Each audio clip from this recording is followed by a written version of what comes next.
Hello everybody and welcome to the Fantasy Football Fanatic, the channel that's dedicated to the Fantasy Hub fantasy football game. After a short break after the incredible European tournament we've just had, the channel's back ahead of the new English Premier League season. Can't wait for the season to start. I'm sure it's going to be absolutely epic. This is episode 1 of the new series that I'm doing for the Fantasy Hub Premier League game.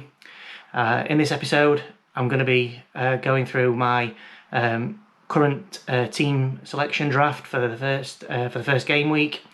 Talk through the players that I've selected and why I've selected them, and then look ahead to the first game week itself with the fixtures, and talk about what transfers I'll be looking to make with the 3 transfers that you get mid-game week. If you haven't already done so, please like, subscribe and turn notifications on so you know when I'm going to be uploading the next video. Throughout the season, there'll be a video for each game week, so lots to look forward to. For the upcoming season, we've also got a mini league running through the Fantasy Hub app, so get involved in that. All the details of how to join will be in the video description. On the mini league, I've got prizes as well for the players that finish in the top 3. So we've got Amazon vouchers for the top 3 players. So a bit of extra incentive as well as enjoying the game as well. So with all that said, let's get into it.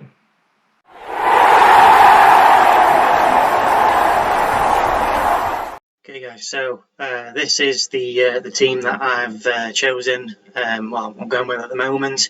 Obviously, want to caveat this is where I'm at the moment. These are the players that I've chosen. With a week to go, well, less than a week to go now before the start of the season on Friday.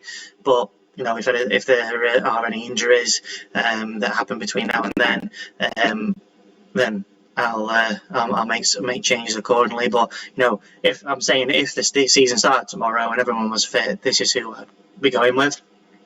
So want to start with Martinez in goal. I'm in Martinez from Aston Villa.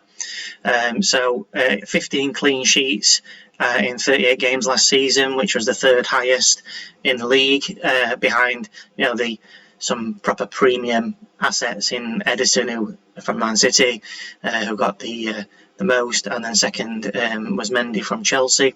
Obviously, both those goalkeepers are more expensive than Martinez, and I think, especially with Martinez's opening fixtures, the opening 3 fixtures are really, really good in my opinion. So Aston Villa have got Watford, Newcastle and Brentford in their first 3 fixtures, and to have 2 newly promoted sides in Watford and Brentford in your first 3 fixtures, I think is a real opportunity for clean sheets for Aston Villa. So that's why I'm going to go for him. Then we move on to Aaron Cresswell from West Ham. So last season he was the highest scoring defender in terms of assists. So he got 8 assists last season for the Hammers, and his first 4 fixtures are pretty decent as well. So they have Newcastle on day 1, then Leicester, Crystal Palace and Southampton. So pretty decent opening set of fixtures there. So I think there's a chance that could be clean sheets in a couple of those. Plus, he's obviously assist potential as well, being high. Being on set pieces for the Hammers. So I think he's a solid pick for the first few game weeks. Then I've got Luke Shaw from Man United. So last season he had 5 assists and 1 goal. He provided an assist yesterday in yesterday's friendly against Everton, where Man United won 4-0. And to be honest, up to yesterday, I had Luca Dean from Everton, but seeing that performance yesterday, it got me, really put me off of Everton. I know that Everton are not playing Man United in their first few games, but they really did look all over the place. And I just, with a performance like that going into the season next week, I'm just not confident in in Everton keeping clean sheets. So I'm going to go for Shaw instead. Obviously had an amazing Euros for England, one of the star performers for England in the tournament. So I expect Shaw to pick up from last season as well, go to another level. I think he has really stepped it up. From last season, and I think he'd be a very good pick. And Man United have got some decent fixtures in their first few, so it was kind of a last minute thing in terms of I only put him in yesterday, but I'm pretty happy to have him in over Luca Dean, because as I say, I just had my doubts over him from yesterday's performance. And then we have Robertson and Alexander-Arnold. I think they kind of pick themselves. These two, they really are, the best, in my opinion, the best attacking defenders in the Premier League. So we start with Alexander-Arnold first. I mean, Liverpool, let's be honest, didn't have the best of seasons defensively last year for obvious reasons. Losing Van Dijk very early on, multitude of injuries to Gomez, Matip. They were really working on a shoestring centre-back partnership for the whole of the season. Young lads, Williams and Nat Phillips, who did tremendous, and Kabak, who did tremendously well given the circumstances. But with Van Dijk coming back now, Gomez getting up to speed, also the new signing Canate, who's been looking really good in pre-season. I think that Liverpool are going to be in for a lot better time defensively this season. So when you couple that with Robertson's and Alexander-Arnold's attacking threats, I think that it's a no-brainer to have them both in your side. So with Alexander-Arnold, last season, 7 assists, 2 goals last season, but in previous seasons he's been in double figures for assists, and Liverpool have 2 great opening fixtures as well. Norwich on day one, a newly promoted side who Liverpool always do very well against, and also Burnley in the second game week. So I think there's a high chance of clean sheets and also attacking returns as well. So yeah, I think it was really a no-brainer to have them both. Similar for Robertson, it was 7 assists and 1 goal last season, so very respectable numbers. And again, Robertson's been in double figures for assists in previous years, and I expect both of them to get in double figures again this year for assists. So moving on to the midfield then. So first of all, got Emi Buendia, who was a new signing for Aston Villa this season. Last season for Norwich in the Championship, his numbers were exceptional. So he had 15 goals and 16 assists last season in the Championship. Okay, it's a lower division, the division below the Premier League. The Premier League is much tougher, but Buendia is in a much better side, in my opinion, this time around. Aston Villa are a lot stronger than Norwich, and he's got a lot better attacking players to aim at in terms of assists. So I think his assist potential is pretty high, and if he can get even half of the goals that he got last year in the Championship, I think he will be a great asset this season. Again, great first 3 fixtures, as I mentioned. With Martin has been in the same team as well, so the potential for attacking returns I think is high for Buendia, especially in those first 3 games. Then we've got Mason Greenwood from Man United. So by his standards, or by his potential, because I think he really is an outstanding talent. He's got huge potential.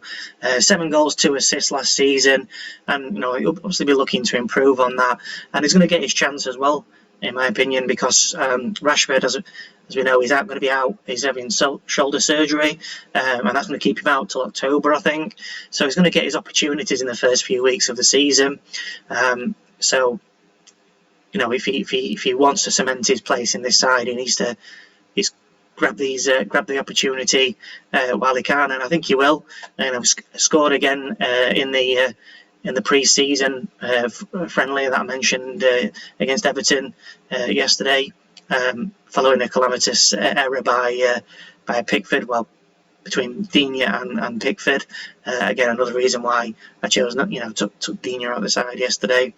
But yeah, I think Greenwood has got a lot of potential, especially in the early part of the season. So that's why I picked him. And then we move on to kind of the no-brainer picks, if you like. So two of the highest scoring players from last season in Bruno Fernandes and Mo Salah. Start with Fernandes first. Again, it was joint second for assists with 12 assists last season. He also got 18 goals as well. He's on penalties, which is a big reason for picking him, because Man United do get a lot of penalties throughout the course of the season. They got 10 penalties last season. There was only Leicester who got more, and he's also on free kicks. Again, scored a wonderful free kick against Everton yesterday. He was so attacking yesterday, getting into the box as well. I just think is an absolute must for the team. So yeah, he's definitely in there. Fernandes and Mo Salah, as they are the first players on my team sheet. I just don't think you can be without either of them for how much they bring. And then Mo Salah, as you can see, I've stuck the captaincy on him for game week 1 as well, especially with that first game week fixture against Norwich. I think it's an absolute no-brainer. Really, he's the outstanding candidate for captaincy in the first game week, in my opinion. So, Salah scored 22 goals last season, 5 assists, which by his standards, was quite a low scoring season. But even when even when Liverpool aren't playing at their best, Mo Salah still pretty much guarantees the team double-figure returns in terms of goals every season. So consistent, and yeah, if you just gotta have him in your team, he's absolutely essential in my opinion. And then finally, the two up top. So again, up to this is an example of how things can change. So up to last week, I had Ollie Watkins in the team for Villa, but with Villa signing Danny Ings last week, I've heard stories now that they're going to be looking to tweak their formation slightly to accommodate both Ings and Watkins, because I don't think it's going to be an either-or choice. Now it's going to be Ings and Watkins. Now we know that Ings is going to be up top, but where's Watkins going to play? Is he going to play in a 2 up front, or is he going to move to the right or the left, which he used to do in his Brentford days? And his stats dropped off markedly, Watkins, when he played on either flank. He didn't have the same attacking returns as if he was up top through the middle. But that's where Ings is going to play. So I made a decision to go with Ings instead, and he's also 0.1 million cheaper than Watkins. So you're saving that 0.1 as well, which can go back into the budget for when you're making transfers. So Ings again really consistent for Southampton over the last few seasons. So last season got 12 goals and 4 assists. Again, those 3 fixtures for Aston Villa are really good. I think he would have a real high potential for attacking returns, assists and goals in those 3 fixtures. So yeah, happy to have him in the team. And then finally, gone for a bit of a cheaper option in Ivan Toney, making his debut in the top flight for Brentford, who have come up from the Championship this season. But what a record he had in the Championship last season. He scored a record 31 goals in the Championship, which is the highest total ever in the Championship. So he's proven that he is a goal scorer, and I wouldn't expect him to get that many in the Premier League. But again, if you can get even half of that total, that will be a very good season for him.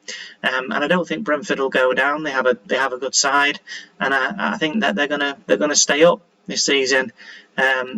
He's on penalties. He chipped in with a fair share of assists as well. He got 10 assists for Brentford last year. So yeah, again, he's a cheap forward option, but I think he's a cheap forward option that's actually going to get some good returns. So that's why I've gone for him. So that's the team overall. Let me know what you think of it in the comments. If you're playing the game, share your draft with me as well. I'd love to see who you've picked. So let me know in the comments what you think. And then what I'm going to do now is I'm going to talk through the transfers, the game week 1 fixtures, and also the transfers that I'm going to be looking to make. So let's get into that. So looking at the game week 1 fixtures then, so it all kicks off on Friday with Brentford versus Arsenal. So yeah, I got Ivan Toney in there, as I said. I don't really rate Arsenal's defence, to be honest. I know they've signed Ben White, but he's not going to make that much of a difference, that they're going to transform from being a pretty average defence overnight. So, Brentford being at home, it's going to be the first game with fans back in their new stadium in the Premier League for the first time in years. So back in the top division for absolutely ages. They're going to be well up for it, and I think that Toney will. There's a high chance that Toney could score in that game. Then they got Man United versus Leeds. So I've already talked about my Man United players that I've got in there. They had a really good result. I think it was 5-2 last season against Leeds at Old Trafford. So if they can emulate that again, I'll be very happy. So moving into Saturday. So this is probably going to be when I'm going to be making my first transfer of the game week. So I'm looking at the Chelsea game versus Crystal Palace. Now we all know, we've all seen the news that Lukaku is looking very likely to rejoin Chelsea this week, or maybe not this week. Maybe just definitely before the transfer window ends. But if he joins this week, very high chance that he's going to be involved in this game.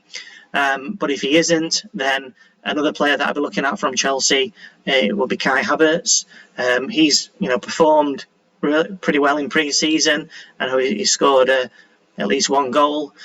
He started picking up his performances towards the end of last season under Tuchel. Scored in the Champions League final. Tuchel seems to starts to get the best out of him, in my opinion. So it'd either be Lukaku or Havertz who I'd go for, because Crystal Palace got rid of a lot of players last season. I think it was at least 10 or 11 players that they released. So they got a new manager as well, Patrick Vieira, who again kind of unproven at this level. A lot of new players. Have those players gel together. And Chelsea play Champions League winners, a very strong team. I can't really see anything at home as well. I can't really see anything else other than a Chelsea win. So yeah, that's really the target in that set of fixtures there for the first transfer. Then moving on to the 5:30 kickoff, which is Liverpool Norwich. So I'll be looking then to take out whichever player I bring in for Chelsea in this fixture. I'll then be taking out for another Liverpool player in this game. The players that I'll be looking at would be either Mane or Jota, depending on who starts. Probably Mane, because I think he'll start ahead of Jota in my opinion. So yeah, bring Mane in there. And then finally the third transfer is going to be in the Spurs Man City game. Now in the past few weeks I've tried to leave enough in the budget to bring in Harry Kane if he did make that transfer to Man City before the start of the season. It's not looking likely at the moment that he's going to be moving. before the start of the season, if at all. So for Man City, I'll see who's playing on the day, and make my decision then. Probably someone like Mahrez, maybe Grealish, who's just made a record transfer, £100 million from Aston Villa. So yeah, well, definitely a Man City player, but we'll just see who is starting that game before I make that decision. So that's how I'm looking to play it for the first game week. Again, what do you think to those transfer ideas? What's your strategy for the first game week? Who are you looking to bring in? Let me know in the comments below. So that brings us to the end of episode 1 for the new Premier League series. If you did enjoy that, please like, subscribe to the channel, and turn on your notifications so you know when I'm going to be uploading the next video. So the next video will be the day after the game updates, after the first game week's completed. So make sure that, as I say, everything's your notifications are turned on, so you know as soon as I upload that video. As I said in the introduction, I'm running a mini league for the upcoming Premier League season on the Fantasy Hub app. So get involved in that. As I say, there are prizes on offer for the first 3 the players that finish in the first 3 places. So we've got Amazon vouchers. So in third place, got a £20 Amazon voucher. Second place, £30 Amazon voucher, and first place, £50 Amazon voucher. So as well as having fun playing the game, there's also extra incentive to finish in the first 3 places, a bit of competition as well. And also don't forget to follow the channel on Twitter to stay up to date with everything that's going on in the channel, and support the channel as well. Again, all the details of that will be in the video description below. Thank you very much for watching, and I'll see you in the next one.